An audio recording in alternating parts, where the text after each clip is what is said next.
Podcast mulai dulu aja episode terbaru. Hari ini kita rekaman lagi. Dan hari ini kita mau bahas tentang dana darurat. Oke. Waduh, udah kayak berat banget ya. Iya, baiklah. Kayak berat banget deh kesannya. Iya, nggak berat sih.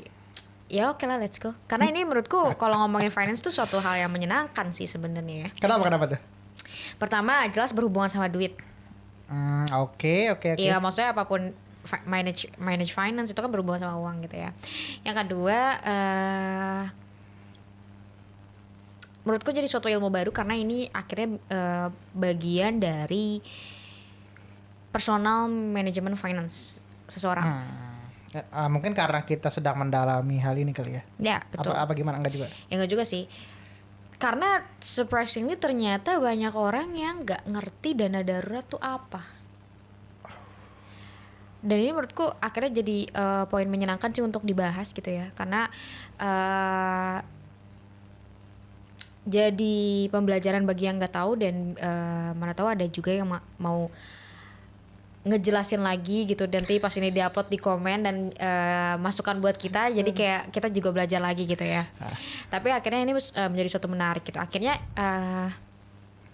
yang bikin aku kayaknya kita perlu bahas dana darurat gitu ya. Itu tuh ketika dua kejadian berbeda datang dalam waktu yang nggak beda-beda jauh. Apa tuh? Yang pertama pas yang video FYP kita viral. Oh iya. Ya itu kan ada juga beberapa orang yang dana darurat tuh apa gitu kan. Setauku ada satu atau berapa itu yang nanya kayaknya dana darurat. Apa itu yang kejadian pas itu ya? Pas pengajian keluarga besar ya? Pengajian keluarga besar. Iya. Berarti maaf ya salah. Satu kejadian yang menurutku cukup ini kan sebenarnya kalau misalnya posisi di piramida pengelolaan keuangan pribadi kan dia ada di posisi paling bawah ya. Yeah. Basic banget ya sebenarnya. Tapi ternyata orang tuh masih nggak ngerti gitu.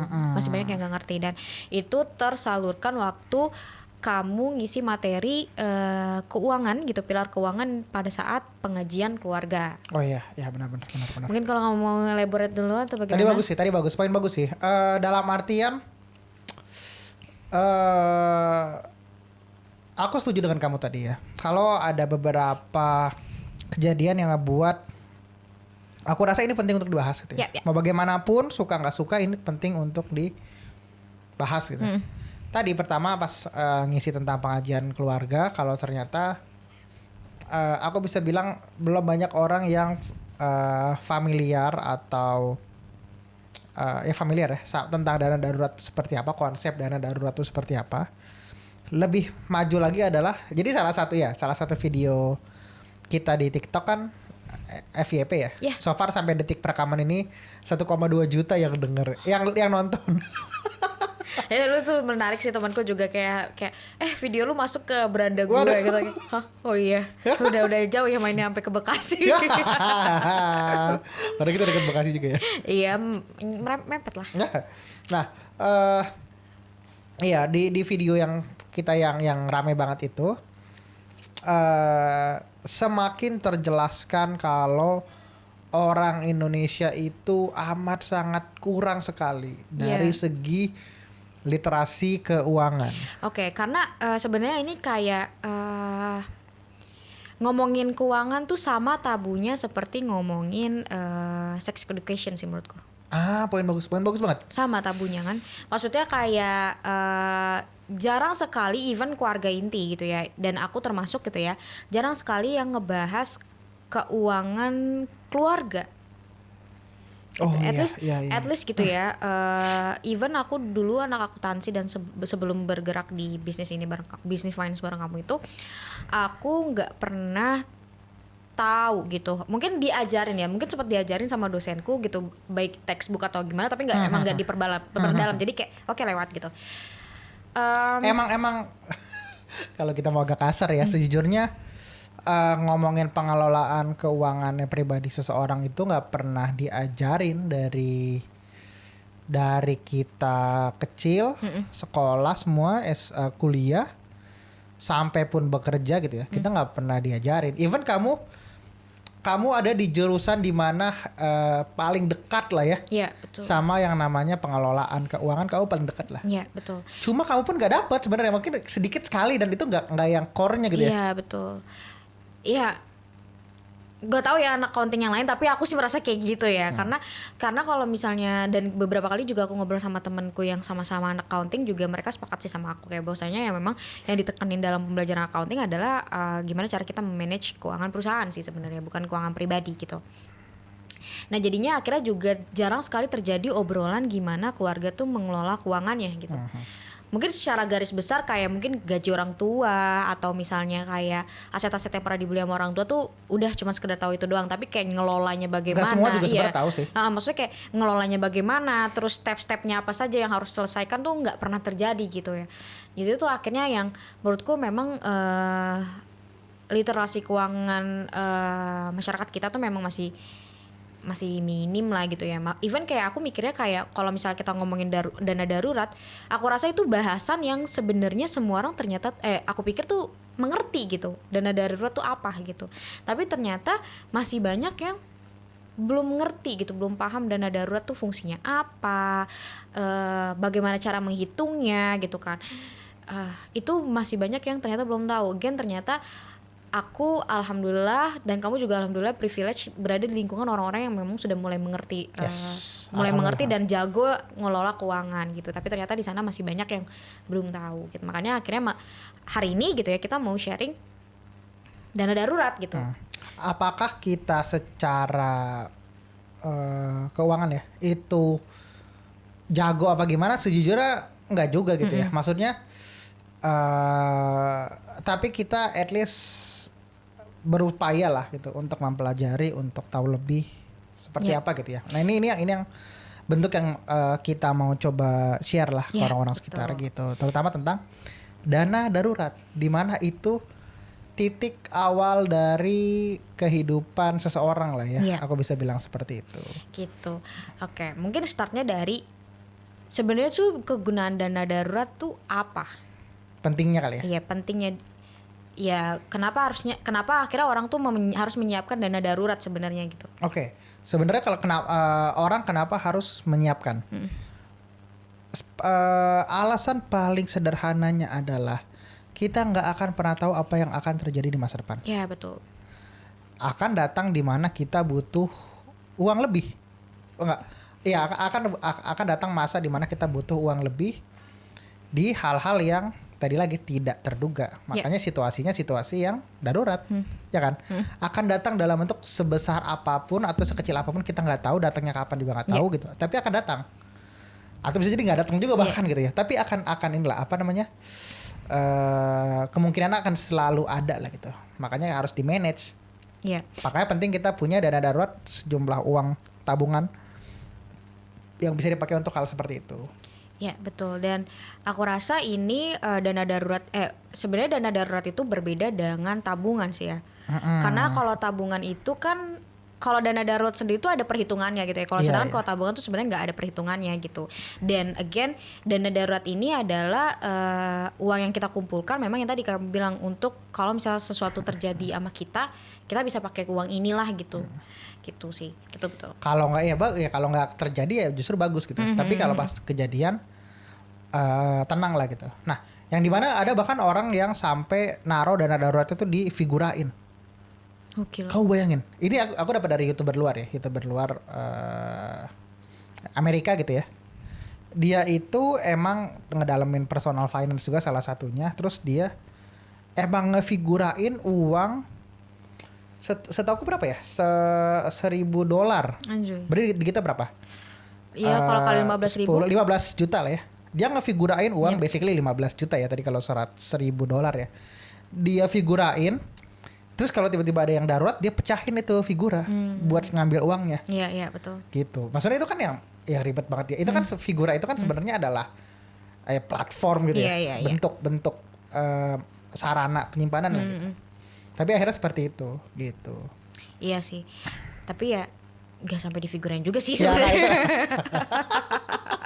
Ya, ada bank, ada ini. Iya. Maksudnya ada bank, ada. Iya, tapi intinya sebenarnya sih fungsinya dana darurat ini memang akhirnya jadi dana yang uang yang beku atau uang yang dianggap hilang lah gitu. Tapi baru bisa kita ambil once misalnya kita terjadi sesuatu gitu kan. Kalau mungkin kalau skala besarnya kalau kita di PHK dari kantor gitu. Itu apalagi kemarin kan COVID gak ada yang sadar akan terjadi atau mungkin apa sih namanya?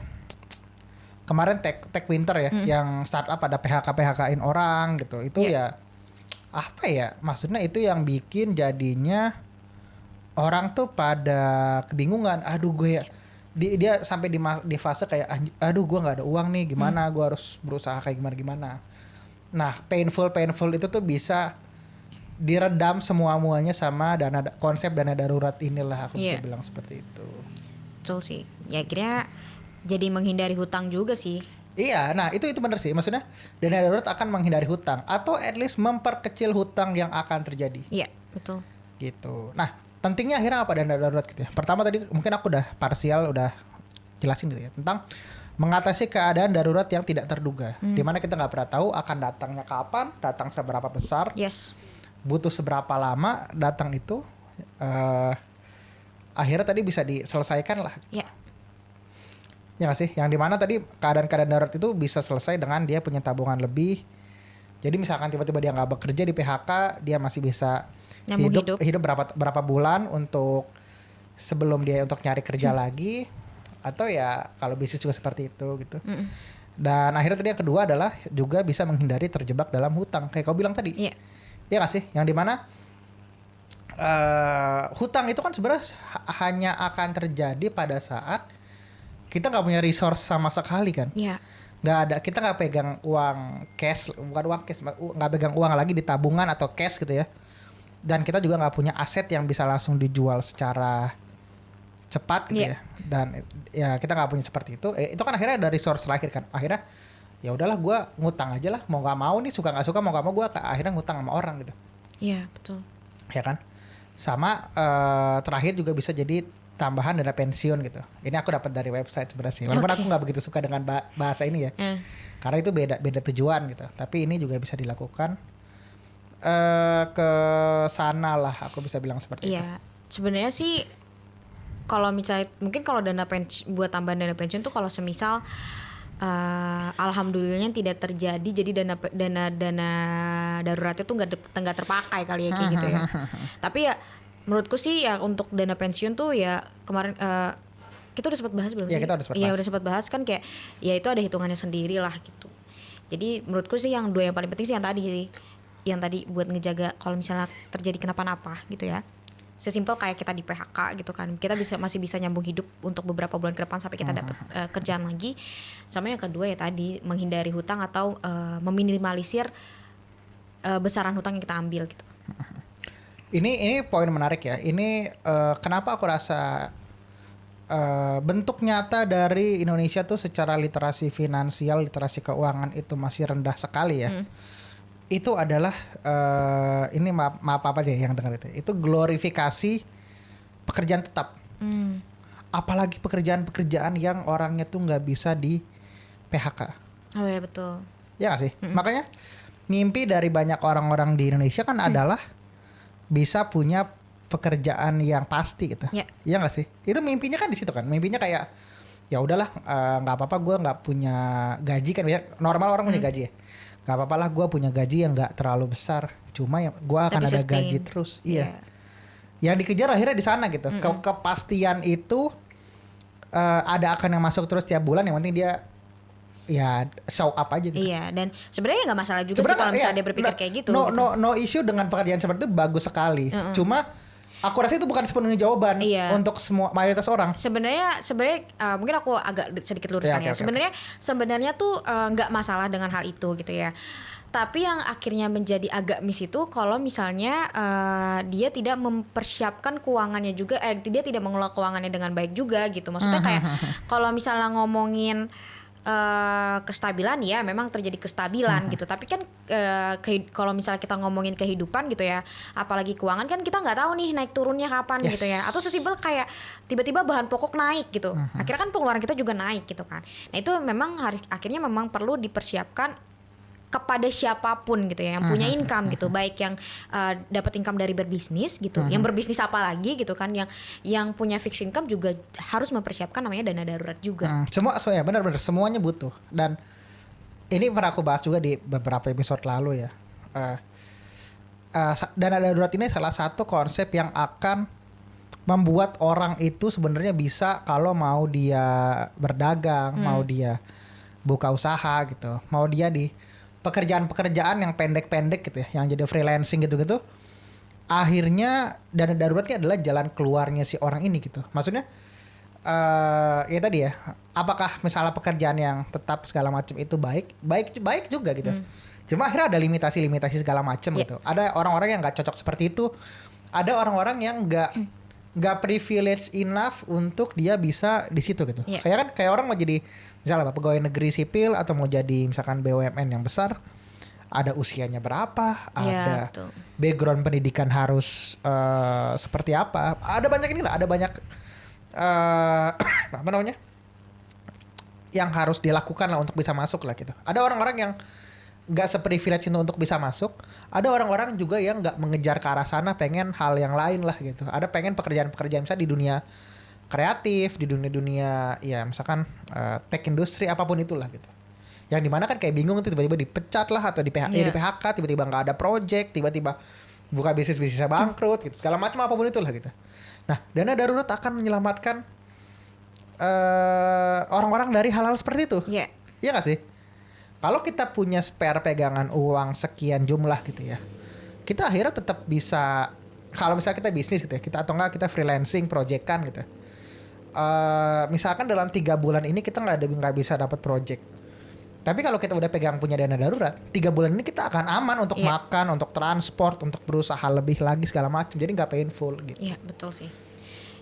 Ya maksudnya ya itu sih kayak kalau menyelamatkan dari gak ada income sama sekali lah dana darurat gitu ya.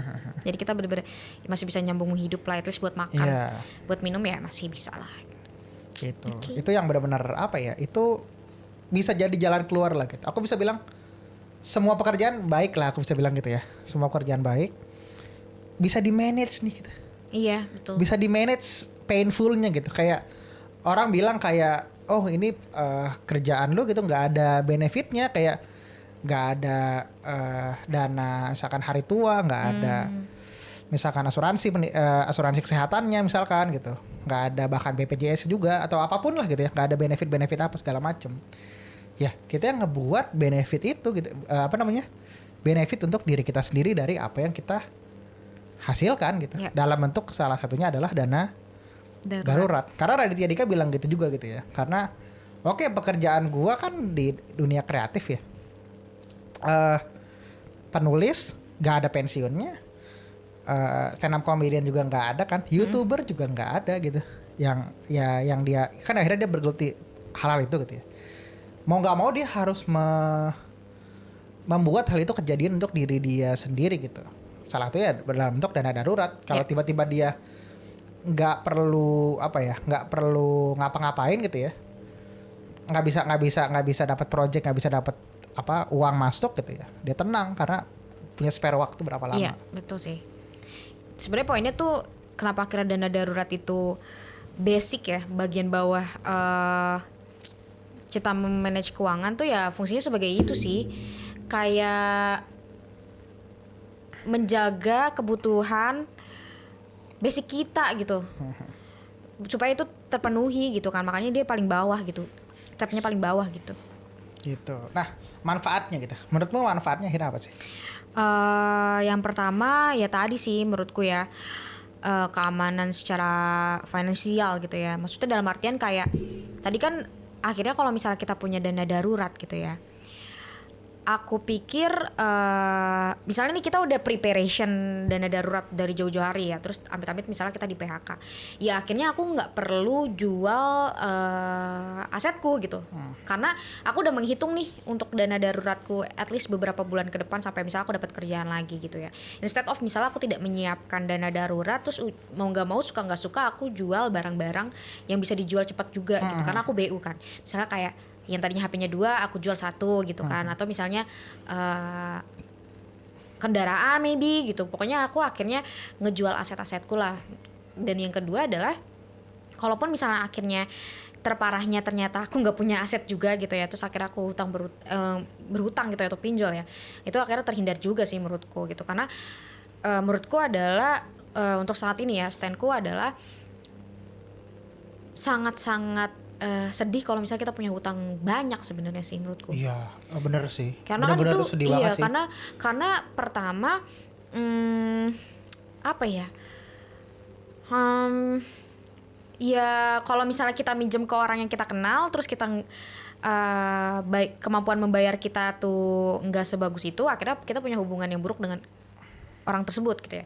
Kedua, kalau misalnya kita pakai pinjol gitu ya, bunganya tinggi banget pasti gitu. Jadi ujung-ujungnya pasti kalau misalnya terjerat hutang yang banyak tuh gali lubang tutup lubang gitu. Kayak dia nyari pinjaman lagi untuk nutupin itu. Jadi yang manapun aku melihat utang berutang itu mudorotnya tuh sangat tinggi sih. Kalau untuk aku ya, mudorotnya sangat tinggi gitu. Jadi aku benar-benar sangat menghindari namanya hutang berutang gitu. Makanya akhirnya dana darurat sebagai penyelamat akan hal itu sih, secara finansial ya. Itu kan akhirnya juga bentuk dari poin kedua kita ya, itu menghadapi krisis ya. Itu kan krisis kan basically. Dan darurat tuh untuk menghadapi hal-hal semacam itulah gitu. Karena kayaknya ini salah satu bentuk ikhtiar kita menyempurnakan apa ya, agama juga kali ya. Ya bisa dibilang sih kalau misalnya kaitannya sama utang kan ya, kita kan memang tidak dibolehkan berhutang gitu ya sebenarnya.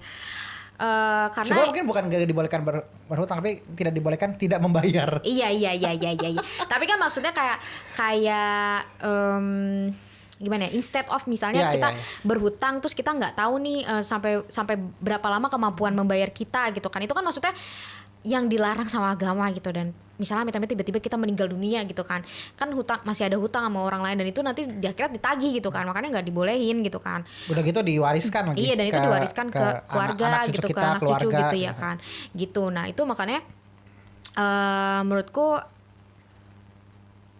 apa tadi pembahasannya kita ya pokoknya intinya kayak senggak mau itu sih sebenarnya. Aku sangat-sangat kalau bisa dihindari, sangat-sangat dihindari sebenarnya gitu. Ya, bagus banget sih. Nah, poin ketiganya adalah mengurangi stres. Ya betul, balik lagi tadi kalau misalnya kita ngutang, stresnya minta ampun gitu. Iya, bener sekali. Bahkan sebelum ngutangnya itu juga jadi stres kan. Iya, betul. Ini ya pengalaman pribadiku juga. Kamu tahu sendiri lah. Maksudnya aku udah tahu mulai konsep dana darurat ini tuh dari 2019. Berarti 5 tahun bahkan ya, hampir 5 tahun lah sampai hari ini. Dan karena aku nabung terus, jadi nyiapin dana darurat terus gitu ya. Walaupun akhirnya udah ada sempat kepake, terus aku tambah lagi segala macam gitu ya. Itu sejujurnya jadi banyak ngangkat rasa pusingku sih.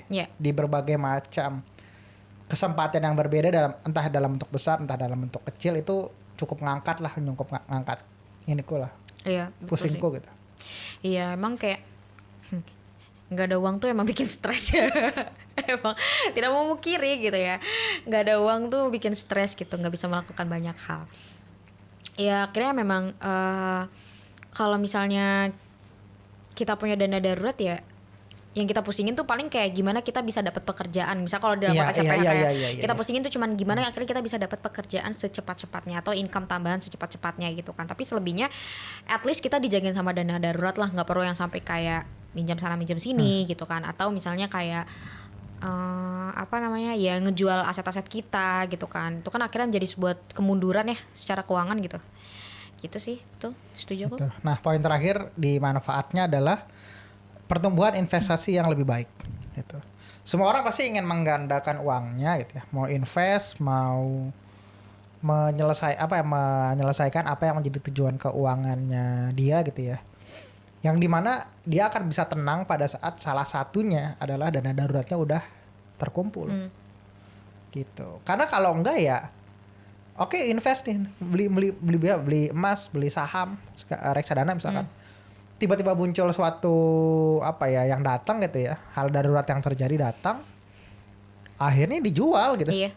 Makanya kita kan sering dengar kan banyak cerita-cerita orang yang, iya dulu gue sempet sih dulu kayak nabung di reksadana atau nabung saham, tapi udah gue jual semua gitu. Loh, kenapa dijual? Maksudnya kalau dijual kan asumsiku kayak oh dia jual, dia beli kendaraan, atau dia beli ya HPR rumah, atau mungkin dia ya apapun ganti HP even gitu ya.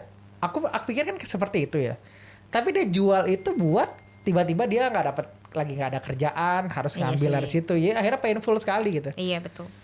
Ya itu sih makanya akhirnya jadi ngejaga aset lagi, balik lagi sih ngelup lagi gitu ya, ngejaga aset kita lagi gitu dari kita harus jual.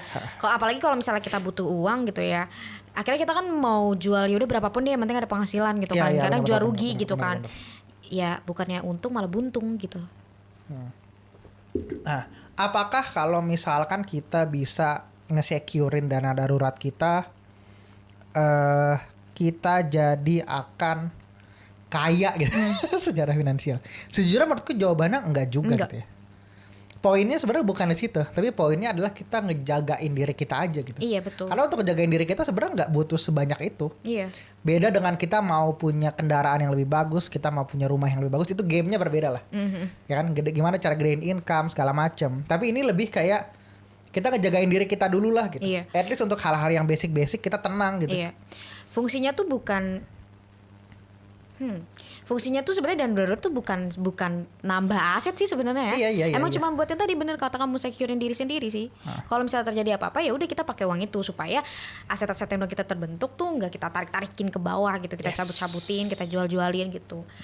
Akhirnya fungsinya berbeda lah gitu. Kalau misalnya untuk investasi ya mungkin buat memperkaya diri gitu ya. Tapi kalau misalnya untuk dana darurat dia memang buat ngejagain kita gitu. Biar kita kalau misalnya terjadi apa-apa yang gak jatuh banget lah gitu. Iya. Masih bisa ada tabungan gitu yang bisa kita pakai gitu. Ini yang cukup ya fascinating gitu ya. Kalau misalkan kita bisa misalnya pegang uang 30 juta gitu, dana darurat kita gitu. Nanti kita di akhir kita jelasin lah ya, cara ngitungnya segala macam kita jelasin. Tapi misalkan kita ada pegang 30 juta gitu. Akhirnya itu cukup untuk kehidupan misalkan 6 bulan atau setahun ya basically. Kalau kita akhirnya nggak punya kerjaan selama setahun, kita tetap akan hidup gitu. Iya betul. Gitu loh. Kita akhirnya kita kayak mengupayakan supaya diri kita tuh nggak ya di masa depan tuh nggak kenapa-napa. Iya. Betul. Gitu. Setuju. Nah, nyambung ke yang tadi ya. Cara ngitungnya gimana? Iya, benar. Cara ngitungnya gimana gitu? Yang pertama adalah mengumpulkan informasi tentang pengeluaran bulanan kita. Ya, berarti sama dengan adalah kita harus berhitung pengeluaran kita berapa gitu kan. Jadi dana darurat itu nggak ada yang fix, bukan nggak ada yang fix. Nggak sama setiap orang. Maksudnya kayak oke, misalkan dia orang yang kaya banget lah gitu ya misalkan ya. Dia pengeluarannya sebulan misalkan 100 juta rupiah. Pasti jumlah dana daruratnya akan berbeda dengan orang yang pengeluarannya 5 juta per bulan. Iya betul. Iya gak sih? Nah, makanya akhirnya yang pertama perlu dilakukan adalah ngumpulin informasi tentang pengeluaran bulanan. Iya. Gimana menurut gue ini? Ini kamu yang lebih jago lagi. Iya, maksudnya ya ini emang akhirnya sebenarnya kalau misalnya kita ngomongin uang ya, itu nggak berlandaskan hitungan sih menurutku ya. Semua tuh harus dihitung. Kayak pengeluaran tuh juga kita harus hitung mana pengeluaran kita yang tetap dan kira-kira spare uang kita jaga-jaga kalau misalnya kayak maksudnya semua tuh perlu dihitung ya. Hitungnya tuh mulai dari gini. Dari basic tuh kayak makan kita per bulan berapa. Kita budgetin tuh per bulan berapa. Terus akomodasi misalnya untuk ke kantor gitu kan. Biasanya untuk kantor gitu-gitu itu berapa. Termasuk kayak e-tol kalau misalnya bawa mobil, bensin, motor gitu-gitu kan. Aku rasa e-tol sekarang motor juga perlu e-tol sih ya. Maksudnya buat parkir. Iya, buat parkir gitu-gitu kan sekarang udah banyak yang elektronik gitu ya. Sejujurnya penggunaan e-tol ya, baik itu di kalau aku ya jalan tol sama parkir itu painful banget sih, gede banget tuh ininya angkanya. Betul. Yaitu e-tol, terus kayak maksudnya gini, balik lagi kalau misalnya kita ngomongin ngitung-ngitung pengeluaran itu pasti setiap orang punya variasinya masing-masing gitu ya. Tapi yang at least kalau makan, akomodasi kan itu setiap orang tuh pasti punya hitung-hitungannya ya. Itu udah pasti gitu kan. Terus juga kayak kebutuhan kayak pulsa gitu kan, itu juga semua orang juga butuh pulsa gitu kan. Terus juga misalnya ini kalau misalnya yang belum nikah nih simpelnya kan kayak gitu kan, 3 itu. Terus ditambah ya entertain tuh maunya seperti apa. Atau misalnya kayak misal sebulan dibudgetin jalan-jalannya berapa kali gitu, budgetnya berapa sekali keluar, atau sama dengan kalau buat cewek tuh kayak skincare gitu-gitu tuh juga dibudgetin setiap bulannya seperti apa. Banyak sih variabelnya menurutku. Yang jelas dikategorikan dulu nih bulanan tuh apa aja pengeluarannya. Sebisa mungkin sih menurutku detail ya. Nggak penting-pentingnya kayak misalnya parkir abang-abang yang pinggiran tuh misalnya 2000 kira-kira dulu at least lah di awal ya. Gitu kayak ya udah, atau enggak dimasuk biaya lain-lain lah. Biasanya kalau akuntansi biaya lain tuh kayak yang nominal kecil-kecil lah gitu, bikin aja budgetnya berapa, itu harus dikumpulin sih elemen-elemennya gitu. Nah itu jadi harus diidentifikasikan gitu. Jadi poin pertama tadi gitu ya, tahu dulu pengeluarannya apa aja, angkanya berapa, terus didetailkan sampai keluar nominal tertentu ya. Iya. Dan ini malah sekarang malah tuh kadang menjadi suatu hal yang painful sih ternyata ya. Kalau misalnya kita ngitung, painfulnya tuh gini, karena selama ini kita nggak ngitung gitu ya. Maksudnya kan kadang tuh dulu tuh aku suka ngebudgetinnya kayak gini. Misalnya aku dapat income nih sekian juta gitu misalnya. Lalu misalnya kayak ya oke lah misalnya rata-rata dulu misalnya gaji fresh grade 6 juta 7 juta gitu kan. Misalnya 2 juta. Oke lah kira-kira ya mungkin nanti makan semua-muanya tuh bersih bulanan aku tuh 2,5 misalnya gitu. Sisanya langsung aku masukin gitu kan tabungan. Tapi ternyata pas dihitung, loh kok ternyata banyak gitu ya pengeluarannya gitu. Terus ternyata simply untuk hal-hal yang nggak penting gitu kan. Nah itu tuh akhirnya jadi kayak sebenarnya buat ancang-ancang gitu kan, ancang-ancang hitungannya gitu sih. Tapi akhirnya banyak juga yang jadi ribet tuh karena ada juga orang yang kayak rajin banget tuh ngitung pengeluaran setiap hari tuh. Iya. Gitu kan. Tapi menurutku ya secara garis besar aja sih, secara garis besar yang sering terjadi berapa besar gitu. Pun kalau misalnya ada hal nggak terduga biasanya nggak beda-beda jauh lah sama hitungan kita gitu. Sejujurnya untuk orang-orang normal pada umumnya ya, termasuk kita berdua juga, aku rasa secara angka nggak akan sebesar itu sih. Maksudnya at least per bulan ya, ini asumsiku aja ya, mungkin banyak orang-orang yang bisa sebenarnya di bawah 10 juta lah. Ya range-nya beragam ya. Ada yang bahkan cuma bisa 2 juta juga ada per bulan, ada juga gitu ya. Iya. Ada 5 juta, tapi maksudnya biasanya in general orang pasti 10 juta ke bawah lah gitu. Kecuali misalnya tiba-tiba dia ada cicilan gede atau ada tanggungan orang tua, tapi itu lain cerita lah. Tapi kalau untuk diri sendiri segala macam biasanya nggak sebanyak itu aku bisa bilang. Iya. Memang ya itu tadi poinnya sih yang pertama, kalau misalnya aku rasa kalau misalnya kita berhitung akhirnya tuh kita punya ancang-ancang untuk pengeluaran kita setiap bulannya sih. Karena yang bikin orang tuh jadi kayak chaos tuh kadang misalnya dia gaji 10 juta gitu, terus dia kayak ngerasa kok gue duitnya cepet banget habis gitu ya, karena ya simply dia gak berhitung gitu pengeluaran dia berapa gitu. Dia cuman kayak berhitung cepet aja lah kayak oke, gue tabung segini gitu, tapi ternyata gak cukup gitu. Bener banget gitu. Nah, pertama tadi ngitung totalnya butuh berapa ya per bulan pengeluaran ya, bukan pemasukan, pengeluaran. Nah dari total pengeluaran itu, kedua adalah mengalihkan total pengeluaran bulanan dengan jumlah bulan sebagai target dana darurat. Oke. Jadi misalkan tadi pengeluaran tiap bulannya tuh 5 juta rupiah, dikali berapa bulan sebagai dana daruratnya dia.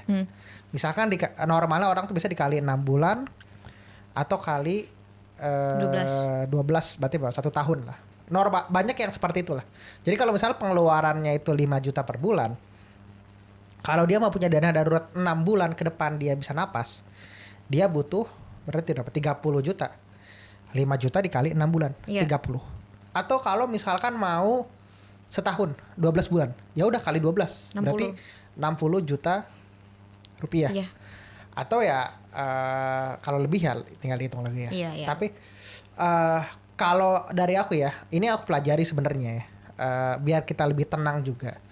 Kalau orang yang kerja di kantor secara normal gitu ya, maksudnya bukan orang yang freelancer, bukan yang pebisnis. Kalau dia masih single ya, itu 6 kali pengeluaran cukup sebenarnya. Oke. Berarti 6 kali dari 5, misalnya 5 juta. Iya. Berarti 5 kali 6 30 juta untuk 6 bulan ke depan itu udah cukup sebenarnya. Kalau dia udah menikah, kalinya 12. Iya, karena kan tanggungan 2 orang. Yes. Jadi misalnya tadi 5 juta dikali 12 sisa berarti 60 juta. Jadi yang perlu dia kumpulin adalah 60 juta. Gitu. Kalau dia udah punya anak, setiap satu anak itu tambah 12 lagi. Oke. Jadi berarti 24. Iya. Kalau punya satu anak itu perlu ngumpulin dana darurat 24 kali. Oke. Asumsinya 2 tahun ke depan anaknya tenang lah basically. Keluarga tenang, anaknya juga tenang. Untuk melanjutkan kehidupannya. Berarti kalau 5 dikali berapa tadi? 24 ya. Berarti itu adalah 120 juta. 120. Iya. Jadi kalau udah punya anak 120 juta. Kalau punya anak yang kedua tambah lagi 12 lagi. Jadi kali 36. Jadi 180. Which is sebenarnya itu ya 180 ya. Iya. Which is ya jauh sekali, tapi itu yang bisa dilakukan supaya semua tenang lah gitu. Iya, betul sih. Ini juga akhirnya akan membantu supaya kita itu nggak yang impulsif buying gitu. Kalau misalnya harapan kita kan kalau income akan bertambah terus nih, gaji akan naik terus lah, tiap tahun akan naik terus. Nah, ini adalah salah satu alasan supaya kita nggak naikin kualitas kehidupan. Bukan, kita nggak menaikkan kualitas kehidupan secara maksa. Masif. Gitu. Karena untuk menyelamatkan diri kita juga di masa depan gitu. Iya. Kita harus nyiapin safety net dalam bentuk dana darurat untuk ya keluarga kita. Kecuali kalau misalnya dia mau naikin lifestyle-nya, berarti dana daruratnya juga dinaikin lifestyle-nya. Dinaikin. Iya. Akhirnya ininya kayak gitulah. Jadi maksudnya instead dia naikinnya gede banget, dia naikinnya nggak segede itu. Maksudnya kan nggak bisa ditahan juga kadang-kadang kan untuk naik kan. Naiknya dia nggak sebanyak itu. Dengan cara juga nyiapin dana darurat juga gitu. Yang sesuai dengan yang angka barunya itu. Ya. Gitu. Bener sih. Jadi gitu, 6 bulan atau setahun atau 2 tahun. Gitu. Nah selanjutnya poin ketiga ya adalah alokasikan sejumlah dana tetap dari penghasilan kamu. Misalnya 10-20% dari gaji bulanan selama 10 bulan ke depan. 10 bulan ke depan kayak kurang tepat sih ya. Tapi misalnya alokasiinlah 10-20% dari income kita per bulan untuk dana darurat kita sampai dana darurat kita terkumpul cukup. Oke. Gitu. Berarti ini hitungannya ada 2. Apa tuh? Cara perhitungannya ada 2. Maksudnya gimana? Yang pengeluaran kali 6 atau 12 sama yang 10-20% dari income kita. Oke. 10-20%-nya ini untuk nyampe angka tersebut. Oke, paham. Maksudnya kayak gini. Oke, pertama yang perlu kita lakukan adalah kita ngitung dulu pengeluaran kita berapa gitu. Terus kita cari tahu dari pengeluaran itu, kita cari tahu sebenarnya dana darurat in total yang harus kita kumpulkan tuh berapa sih gitu kan. Iya. Misalnya ketemu nih jadinya tadi 50 juta 60 juta gitu ya misalnya.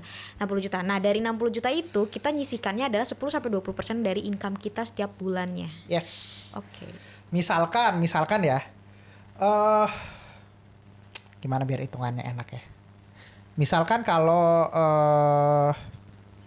income kita misalkan 10 juta.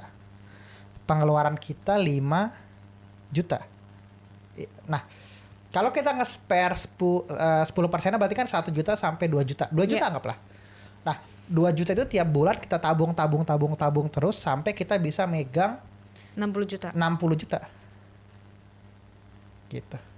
Apakah terdengar berat? Akan berat gitu. Maksudnya journey-nya akan panjang, gak secepat itu untuk mayoritas orang ya. Tapi itu akhirnya adalah hal yang tetap perlu dilakukan supaya menyelamatkan kita lagi di kemudian hari. Ya, gitu. betul ya. Paham. Inilah ya, maksudnya terjelaskan harusnya ya. Iya. Jadi apa sih namanya? Ini akhirnya bisa dibarengin juga sama nabung buat invest segala macem, tapi ditaruh di sana lah gitu. Kalau aku biasanya tuh ya udah income masuk sekian misalkan gitu ya. Tiap ada income masuk ya udah 10-20%-nya akan aku langsung spare lah gitu, naruh ke apa sih kantong dana daruratnya gitu. Iya. Gitu. Ya bisa sih bisa. Ya, menarik. Oke. Gitu. Nah, terakhir adalah yang keempat adalah lakukan penghematan dengan memangkas pengeluaran untuk hal-hal yang tidak diperlukan. Monitor terus dana darurat tersebut lah. Iya. Gitu. Betul. Jadi ya apa ya? Makanya kenapa hemat itu juga cukup make sense ya untuk dilakukan adalah tadi untuk kali ini juga. untuk kita nyiapin diri kita itu di masa depan kita bisa nyelamatin lah gitu. Ya kita berhemat, kita nyimpan lebih banyak. Salah satunya bentuknya adalah untuk dana darurat kita juga. Ya. Kalau di depan-depan kita kenapa-napa, kita tenang karena kita punya pegangan lebihan lah gitu untuk dana daruratnya gitu. Iya betul sih. Ada tanggapan gak kamu? Enggak sih, aku masih kayak memikirkan kayak emang ternyata dana darurat tuh se-helpful itu sih buat kesehatan keuangan kita sih ya maksudku. Karena ya sebenarnya tuh ya simple banget ngitungnya gitu, nggak perlu yang pusing gimana-gimana. Yes. Asalkan kita ngerti fungsinya dana darurat apa, terus juga kita tahu cara berhitungnya seperti apa. Tadi kan cuman kayak 6 buat single gitu ya, 6 bulan buat single yang kerjanya fixed income gitu ya. Atau 12 bulan buat yang mungkin ya masih kerjanya nggak jelas, bukan nggak jelas sih, nggak fixed income ya, apa, kayak 12, freelance. 12 bulan. 12 bulan kalau yang udah menikah. Iya menikah atau enggak yang kayak freelance berbisnis juga 12 bulan gitu kan. Karena kan belum tentu nih income dia dapat setiap bulannya gitu kan. Iya benar. Gitu, atau kalau misalnya udah punya anak tambah 12 lagi gitu kan. Habis itu udah ketemu in total berapa dana daruratnya, ya kita cuma perlu nyisin 10-20% dari income kita setiap bulannya. Yes. Itu di luar pengeluaran. Ya kan? Di luar pengeluaran.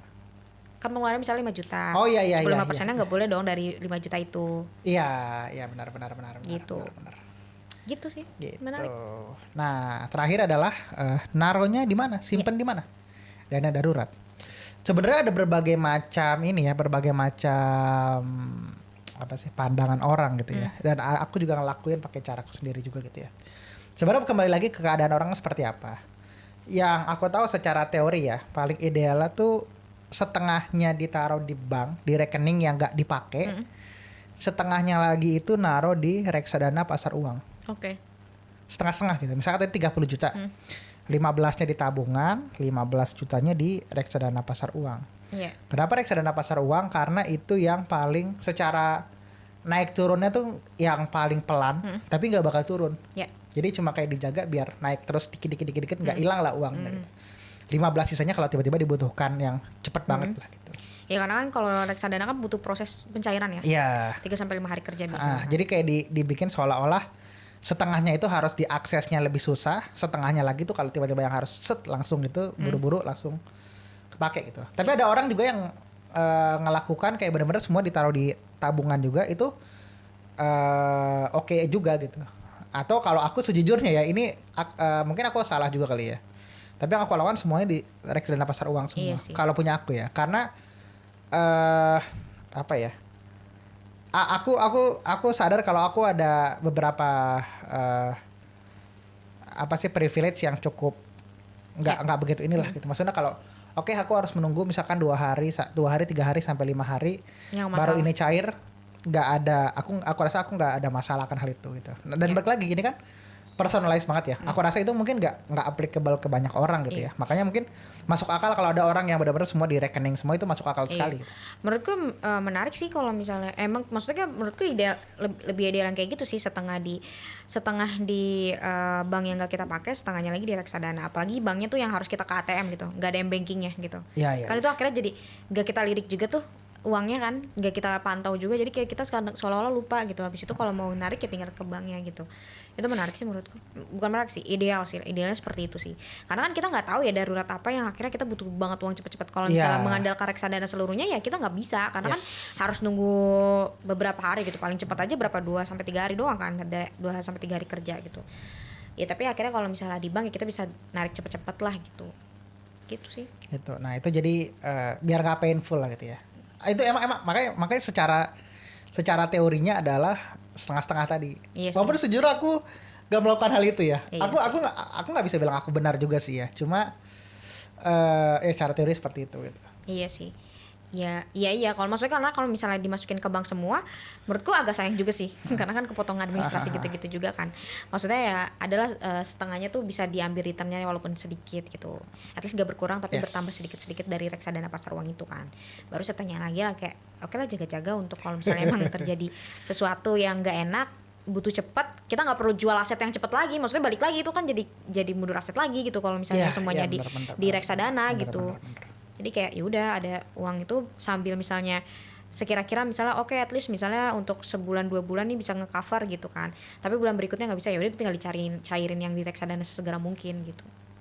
Oke. Gitu. Oke sih, mungkin gitu aja kali ya untuk bahas dana darurat ini. Aku rasa cukup menjelaskan sih ya. Kalau ada nggak ngerti ya bisa komen, bisa Google. Atau mungkin bisa apa ya? Ngajak kita buat konsultasi kali ya. Anjay, gaya banget ya. Ya nggak apa-apa. Iya nggak, maksudnya kayak DM kita aja. Kita mempromosikan bisnis kita. Iya, ya DM aja gitu. Ntar kayak by IG, by TikTok, DM juga fine banget sih. We'll be happy kita sih buat ngejelasin. Oke, mungkin itu aja kali ya. Bye. Oke, makasih banyak semuanya. Sayonara.